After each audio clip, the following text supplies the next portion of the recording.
Лук 10 дугаар бүлэг дээр нэгэн түүх гардаг. Есүс дагалдагч нартайгаа Иерусалим руу явах замдаа Марта гэгддэг нэгэн эмэгтэйн гэрээр зочилдог.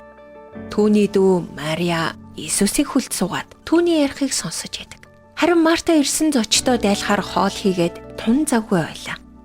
Марта Есүс дээр ирээд "Эзэн минь, миний дүү таныг хүлд суугаад надад туслахгүй байгаа нь танд шудраг биш санагдахгүй байна уу? Энэ бүх ажлыг би ганцаараа хийж байна.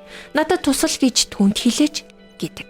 Гэтэл Есүс түнд "Марта, Марта, чи мөн ч олон юмд санаа зовж үйлээ үзэх юм да. Үнэн дээр ганцхан л юм хэрэгтэй. Өөрөөс нь булаагдашгүй сайныг Мария сонгон авчээ" гэж хэлдэг. Эндээс анзаарах юм бол Есүсийг гэртээ урьсан хүн нь Мария биш, Марта байсан. Тиймээс ирсэн зочдоо дайлахаар нүсэр их зүйлсийг бэлдэх хэрэгтэй гэж Марта бодсон. Энэ нь тийм чамархан ажил байгаагүй гэдгийг цохон хэлэх нь зөв хэрэг байх.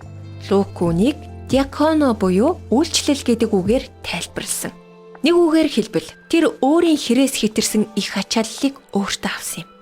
Есүс түүнийг энэхүү ажилдаа түүртэн санаа зовж бухимдахыг хараад аахар сахар зүйлсээс болж нэн тэргүүн тавигдах Бурхны үгийг сонсохоос холдуулж сатууруулж байна гэдгийг нь хэлсэн.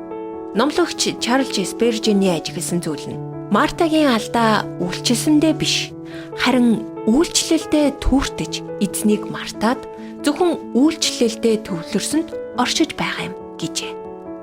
"Эзэн минь, Мартагийн энэ түүхээс суралцах ухааныг надад өгөөч. Энэ дэлхий амжилт ололтыг сайшаадаг бол та нөхөрлөхийг хүсдэг гэлээ." Урмын үгс сэтгэлийн зовлонгоос холдуулдаг.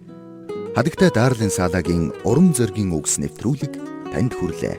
Бидэнтэй холбогдох утас 8085 99 тэг тэг.